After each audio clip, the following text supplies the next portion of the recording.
Hi ನಮಸ್ತೆ, welcome back to my channel. ನಾನು ಕವಿತಾ.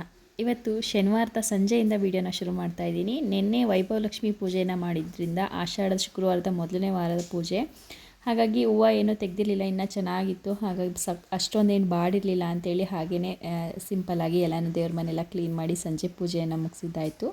ಅದಾದಮೇಲೆ ನಾಳೆ ಬೆಳಗ್ಗೆ ಮಗಳದ್ದು ಡ್ಯಾನ್ಸ್ ಕ್ಲಾಸ್ದು ಎಕ್ಸಾಮ್ ಇತ್ತು. ಅದಕ್ಕೋಸ್ಕರ ಸ್ವಲ್ಪ ಸ್ನ್ಯಾಕ್ಸ್ ಏನಾದರೂ ಮನೇಲೇ ಮಾಡ್ಕೊಳ್ಳೋಣ ಅಂಥೇಳಿ ಕೇಕ್ ಮಾಡಲಿಕ್ಕೆ ಪ್ರಿಪೇರ್ ಮಾಡ್ಕೊತಾ ಇದ್ದೆ. ಮಗಳು ತುಂಬ ದಿನದಿಂದ ಕೇಳ್ತಾ ಇದ್ಲು ಕೇಕ್ ಬೇಕು ಅಂತೇಳಿ. ಸೊ ಹಾಗಾಗಿ ಮಾಡಿಬಿಡೋಣ, ರವೆನ ಯೂಸ್ ಮಾಡ್ಕೊಂಡು ಮಾಡೋಣ ಅಂತೇಳ್ಬಿಟ್ಟು ರೆಡಿ ಮಾಡ್ಕೊತಾ ಇದ್ದೀನಿ. ಏನೇನೆಲ್ಲ ಬೇಕು ಇಂಗ್ರೀಡಿಯೆಂಟ್ಸ್ ಅಂತೇಳಿ ಫಸ್ಟಿಗೆ ತೆಗೆದಿಟ್ಕೊಂಡ್ರೆ ಆವಾಗ ಈಸಿ ಆಗುತ್ತೆ ಮಾಡಲಿಕ್ಕೆ, ರೆಸಿಪಿ ಶೂಟ್ ಮಾಡಲಿಕ್ಕೆ ಅಂತೇಳಿ. ಸೊ ಫಸ್ಟಿಗೆ ಸ್ವಲ್ಪ ಬಿಸಿ ಮಾಡ್ಕೋಬೇಕಿತ್ತು. ಹಾಗಾಗಿ ಹಾಲನ್ನ ಬಿಸಿ ಮಾಡಲಿಕ್ಕೆ ಇಟ್ಕೊಂಡು ಆನಂತರ ಏನೇನು ಬೇಕೋ ಅದನ್ನೆಲ್ಲ ಎತ್ತಿಟ್ಕೊತಾ ಇದ್ದೀನಿ. ಅರ್ಲಿ ಮಾರ್ನಿಂಗೇ ಎಕ್ಸಾಮ್ಗೆ ಹೋಗಬೇಕಾಗಿದೆ. ಇಲ್ಲಿಂದ ತುಂಬ ದೂರ ಇರೋದ್ರಿಂದ ಅವಳದ್ದು ಎಕ್ಸಾಮ್ ಹಾಲು ಒಂದು 7:30 ಅಥವಾ 7 ಗಂಟೆ ಅಷ್ಟರೊಳಗಡೆ ಮನೆ ಬಿಡಬೇಕು. ಹಾಗಾಗಿ ರಾತ್ರಿಯೇ ಮಾಡಿಟ್ಕೊಂಡ್ರೆ ಈಸಿ ಆಗುತ್ತೆ ತೊಗೊಂಡೋಗ್ಲಿಕ್ಕೆ ಬಾಕ್ಸ್ಗೆಲ್ಲ. ಇದು ರವೆಯಿಂದ ಮಾಡಿರೋದ್ರಿಂದ ಸ್ವಲ್ಪ ಟಿಫನ್ ರೀತಿ ಕೂಡ ಆಗುತ್ತೆ, ಸ್ನ್ಯಾಕ್ಸ್ ಬ್ರೇಕ್ ಥರ ಅಂದ್ಬಿಟ್ಟು ಇದನ್ನು ಕೂಡ ಮಾಡ್ತಾಯಿದ್ದೆ. ಇಲ್ಲಿ ಫಸ್ಟಿಗೆ ನಾನು 1 ಕಪ್ಪಷ್ಟು ರವೆ, ಹಾಗೆಯೇ ಅರ್ಧ ಕಪ್ಪಷ್ಟು ಸಕ್ಕರೆ, ಅರ್ಧ ಕಪ್ಪಷ್ಟು ಹಾಲನ್ನು ಹಾಕ್ಕೊಂಡು ಚೆನ್ನಾಗಿ ನೆನೆಸಿಡ್ತಾ ಇದ್ದೀನಿ. ಇದು ಸ್ವಲ್ಪ ರವೆ ನೆನೆಸಿಟ್ಟು ಆನಂತರ ಕೇಕನ್ನು ಮಾಡಿದ್ರೆ ಸಾಫ್ಟ್ ಆಗುತ್ತೆ ಕೇಕು. ಎಲ್ಲೂ ಮಧ್ಯದಲ್ಲಿ ರವೆ ರೀತಿ ನಮಗೆ ಸಿಗೋದಿಲ್ಲ. ಹಾಗಾಗಿ ಒಂದು 10ರಿಂದ 15 ನಿಮಿಷ ನೆನೆಸಿಟ್ಕೊಂಡು, ಇನ್ನು ರಾತ್ರಿ ಊಟಕ್ಕೆ ನಾನು ಮತ್ತು ಮಕ್ಕಳು ಅಷ್ಟೇ ಇದ್ದಿದ್ದರಿಂದ ಪನ್ನೀರ್ ಚಪಾತಿ ರೋಲ್ ಕೇಳಿದರು. ಹಾಗಾಗಿ ಅದನ್ನೇ ಮಾಡ್ಕೊಡ್ತಾ ಇದ್ದೀನಿ. ಫಸ್ಟಿಗೆ ಇಲ್ಲಿ 1 ಸ್ಪೂನಷ್ಟು ಧನಿಯಾ ಪೌಡರ್, ಅಚ್ಕಾರದ ಪುಡಿ, ಅರಿಶಿನ, ಜೀರಾ ಪೌಡರ್, ಹಾಗೆಯೇ ಸ್ವಲ್ಪ ಪೆಪ್ಪರ್, ಸ್ವಲ್ಪ ಗರಂ ಮಸಾಲಾನ ಆ್ಯಡ್ ಮಾಡಿದ್ದೀನಿ. ಒಂದು 2 ಸ್ಪೂನಷ್ಟು ಹುಳಿ ಮೊಸರು, ಹಾಗೆ ಸ್ವಲ್ಪ ನಿಂಬೆಹಣ್ಣು, ರುಚಿಗೆ ತಕ್ಕಷ್ಟು ಉಪ್ಪನ್ನು ಹಾಕ್ಬಿಟ್ಟು ಚೆನ್ನಾಗಿ ಮಿಕ್ಸ್ ಮಾಡ್ಕೋಬೇಕು. ಹಾಗೆ ಸ್ವಲ್ಪ ಒಂದು ಅರ್ಧ ಸ್ಪೂನಷ್ಟು ಗ್ರೀನ್ ಪೇಸ್ಟನ್ನು ಕೂಡ ಆ್ಯಡ್ ಮಾಡ್ತಾಯಿದ್ದೀನಿ. ಗ್ರೀನ್ ಚಟ್ನಿ ಏನು ಮಾಡಿರ್ತೀವಲ್ಲ ಅದು. ಹಾಗೆಯೇ ರುಚಿಗೆ ತಕ್ಕಷ್ಟು ಉಪ್ಪನ್ನು ಹಾಕ್ಬಿಟ್ಟು ಅದನ್ನು ಸ್ವಲ್ಪ ಮ್ಯಾರಿನೇಟ್ ಮಾಡಲಿಕ್ಕೆ ಪನ್ನೀರ್ನ ಕ್ಯೂಬ್ಸ್ ಥರ ಕಟ್ ಮಾಡಿ ಹಾಕ್ಕೊತಾ ಇದ್ದೀನಿ.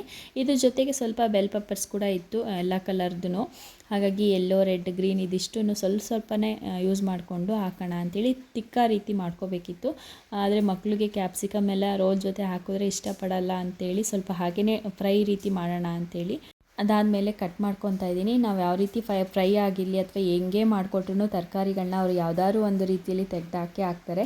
ಆದ್ರೂ ಸ್ವಲ್ಪ ಈಗ ಹಿಂಗೆ ಮಾಡಿಕೊಟ್ರು ಅಥವಾ ಪನ್ನೀರ್ ಜೊತೆ ಸೇರಿಸ್ಕೊಟ್ರು ಅವ್ರಿಗೆ ಇಷ್ಟ ಆಗೋವಂಥ ಫುಡ್ ಜೊತೆ ಸೇರಿಸ್ಕೊಟ್ರು ತಿಂತಾರೇನೋ ಅನ್ನೋ ಒಂದು ರೀಸನ್ಗೋಸ್ಕರ ಹಾಕ್ತಾ ಇರೋದು ಅಷ್ಟೇ. ಅಲ್ಲಿ ಮ್ಯಾರಿನೇಟ್ ಮಾಡಲಿಕ್ಕೆ ಇಟ್ಟು ಇಲ್ಲಿ ಮೊದಲೇ ನೆನೆಸಿಟ್ಟಿರೋವಂಥ ಕೇಕಿಗೇನು ರವೆ, ಸಕ್ಕರೆ ಹಾಗೆಯೇ ಹಾಲನ್ನು ನೆನೆಸಿಟ್ಟಿದ್ವಿ, ಅದನ್ನು ಸ್ವಲ್ಪ ಸಣ್ಣದಾಗಿ ಅಂದರೆ ತುಂಬಾ ಸ್ಮೂತಾಗಿ ರುಬ್ಕೊಳ್ಳೋಣ ಅಂತೇಳಿ ಒಂದು ಮಿಕ್ಸಿ ಜಾರ್ನಲ್ಲಿ ಹಾಕ್ಕೊತಾ ಇದ್ದೀನಿ. ಅದಾದಮೇಲೆ ಅದಕ್ಕೆ 1/4 ಕಪ್ಪಷ್ಟು ಎಣ್ಣೆಯನ್ನು ಹಾಕ್ಕೊಂಡಿದ್ದೀನಿ. ಎಣ್ಣೆ, ತುಪ್ಪ ಅಥವಾ ಬೆಣ್ಣೆ ಏನಾದರೂ ಯೂಸ್ ಮಾಡ್ಕೋಬೋದು. ಈ ತುಪ್ಪ, ಬೆಣ್ಣೆ ಎಲ್ಲ ಯೂಸ್ ಮಾಡೋದ್ರಿಂದ ತುಂಬ ಚೆನ್ನಾಗಿ ಸಾಫ್ಟಾಗಿ ಬರುತ್ತೆ ಕೇಕು. ಚೆನ್ನಾಗಿ ಅದನ್ನು ಸ್ವಲ್ಪ ಗಂಟಿಲ್ಲದೆ ಇರೋ ಥರ ಸ್ಮೂತಾಗಿ ರುಬ್ಕೊಂಡ್ಮೇಲೆ ಅದಕ್ಕೆ 1/4 ಕಪ್ಪಷ್ಟು ಕಸ್ಟರ್ಡ್ ಪೌಡರ್ನ ಯೂಸ್ ಮಾಡ್ಕೊತಾ ಇದ್ದೀನಿ. ಅದಾದಮೇಲೆ 1/4 ಕಪ್ಪಷ್ಟು ಹಾಲಿನ ಪುಡಿ, 1 ಸ್ಪೂನಷ್ಟು ಬೇಕಿಂಗ್ ಪೌಡರ್, ಅರ್ಧ ಸ್ಪೂನಷ್ಟು ಬೇಕಿಂಗ್ ಸೋಡಾನ ಹಾಕ್ಕೊಂಡು ಚೆನ್ನಾಗಿ ಮಿಕ್ಸ್ ಮಾಡ್ಕೊಬೇಕು. ಸ್ವಲ್ಪನೂ ಸಹ ಗಂಟು ಉಳಿಬಾರ್ದು. ಸ್ವಲ್ಪ ಗಟ್ಟಿ ಅನ್ನಿಸ್ತಾ ಇದೆ ಅಂದರೆ ಸ್ವಲ್ಪ ನೀವು ಇನ್ನೊಂದು ಸ್ವಲ್ಪ ನೀರು ಅಥವಾ ಹಾಲನ್ನು ಕೂಡ ಆ್ಯಡ್ ಮಾಡ್ಕೋಬೋದು.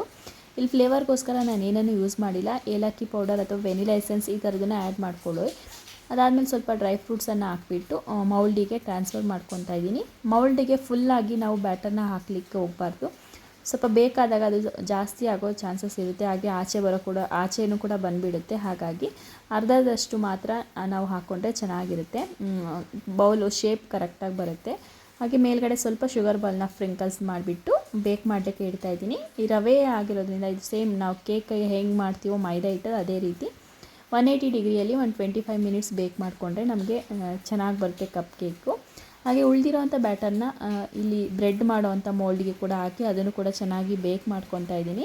ಇಲ್ಲಿ ಕೇಕ್ ಕೂಡ ರೆಡಿ ಆಯ್ತಾಯಿತ್ತು. ಅಷ್ಟರೊಳಗೆ ಇಲ್ಲಿ ಪನ್ನೀರ್ದು ಟಿಕ್ಕ ಕೂಡ ಫ್ರೈ ಆಯಿತು. ಇದ್ರ ವೀಡಿಯೋಸ್ನ ರೆಕಾರ್ಡ್ ಮಾಡಲಿಕ್ಕಾಗಲಿಲ್ಲ, ಮಧ್ಯದಲ್ಲಿ ಕಾಲ್ ಬಂದಿದ್ದರಿಂದ ಫೋನಲ್ಲಿ ಮಾತಾಡ್ತಾ ಅಡುಗೆ ಕೂಡ ರೆಡಿ ಆಗೋಯಿತು.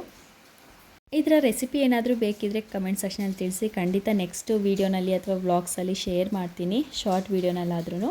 ಅದಾದಮೇಲೆ ಪನ್ನೀರ್ ರೋಲ್ ಮಾಡಲಿಕ್ಕೆ ಸ್ವಲ್ಪ ಟೊಮೊಟೊ ಕೆಚಪ್ಪನ್ನು ಸೇರಿಸ್ತಾ ಇದ್ದೀನಿ. ಹಾಗೆ ಅಷ್ಟೇ ಫ್ರೈ ಮಾಡಿರೋ ಅಂಥ ಪನ್ನೀರನ್ನು ಹಾಕ್ಬಿಟ್ಟು ರೋಲ್ ಮಾಡಿ ಕೊಟ್ಟರೆ ನಮಗೆ ಪನ್ನೀರ್ ತಿಕ್ಕ ರೋಲ್ ರೆಡಿಯಾಗಿ ಹೋಗುತ್ತೆ.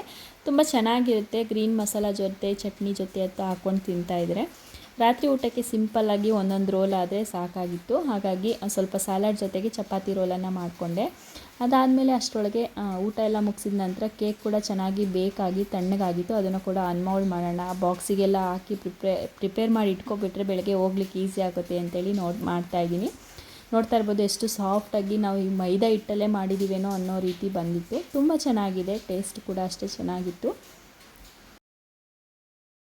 ನಾವು ಯಾರದೇ ಮನೇಲಾದ್ರೂ ಸಹ ಮಕ್ಕಳಿರೋ ಮನೇಲಿ ಈ ಥರ ಸ್ವೀಟ್ ಅವ್ರಿಗೆ ಇಷ್ಟ ಆಗೋ ತಿಂಡಿಗಳೇನಾದರೂ ಮನೇಲಿ ಮಾಡಿದರೆ ಅದನ್ನು ತಿನ್ನೋಷ್ಟರೊಳಗೆ ಅವ್ರಿಗೆ ಎಷ್ಟು ಬೇಗ ಆಗುತ್ತೆ, ರೆಡಿ ಆಗುತ್ತೆ ಅನ್ನೋ ಥರ ಕಾಯ್ತಿರ್ತಾರೆ. ಇಲ್ಲಿ ಕೇಕ್ ಕೂಡ ರೆಡಿ ಆಗೋಷ್ಟರೊಳಗೆ ಇಬ್ಬರು ಮಕ್ಕಳು ಕೂಡ ಆಯ್ತಾ ಅಂತೇಳಿ ಒಂದು 10 ಟೈಮ್ಸ್ ಆದರೂ ಕೇಳ್ತಾಯಿದ್ರು. ಇಲ್ಲಿ ನೋಡ್ತಾ ಇರ್ಬೋದು ಎರಡೂ ಕೂಡ ತುಂಬ ಚೆನ್ನಾಗಿ ಪರ್ಫೆಕ್ಟಾಗಿ ಬಂದಿದೆ ಕೇಕು. ಅದನ್ನು ಕಟ್ ಮಾಡ್ಕೊತಾ ಇದ್ದೀನಿ. ಕಟ್ ಮಾಡೋ ಅಷ್ಟರೊಳಗೂ ಕೂಡ ನನ್ನ ಮಗ ಬಂದು ಟೇಸ್ಟ್ ಮಾಡಬೇಕು ಅಂತೇಳಿ ತುಂಬ ಗಲಾಟೆ ಮಾಡ್ತಾಯಿದ್ದ. ಇಲ್ಲಿ ನೋಡ್ತಾ ಇರ್ಬೋದು ಕಟ್ ಮಾಡುವಾಗಲೇ ಅದ್ರ ಟೆಕ್ಸ್ಚರ್ ತುಂಬ ಪರ್ಫೆಕ್ಟಾಗಿ ಬಂದಿತ್ತು. ರವಾ ಕೇಕ್ ಅಂತಲೇ ಅನಿಸಲ್ಲ, ಅಷ್ಟು ಚೆನ್ನಾಗಿತ್ತು. ಇನ್ನು ಚಿರೋಟಿ ರವೆ ಹಾಕೋರು ಇನ್ನೂ ಚೆನ್ನಾಗಿ ಬರುತ್ತೆ ಇದು ಕೇಕು.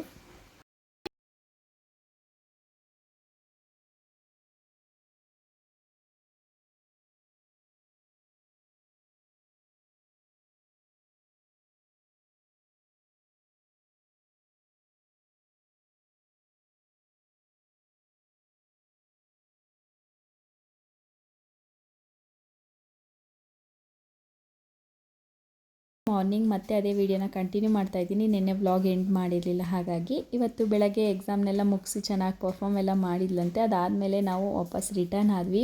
ಇಷ್ಟೇ ಇವತ್ತಿನ ವ್ಲಾಗ್ ಸ್ನೇಹಿತರೆ. ಇವತ್ತಿನ ವಿಡಿಯೋ ನಿಮ್ಗೆ ಏನಾದರೂ ಇಷ್ಟ ಆಗಿದ್ದರೆ ಸ್ವಲ್ಪನಾದರೂ ಪ್ಲೀಸ್ ಒಂದು ಲೈಕ್ ಮಾಡಿ, ನಿಮ್ಮ ಅಭಿಪ್ರಾಯನ ತಿಳಿಸಿ. Thanks for watching.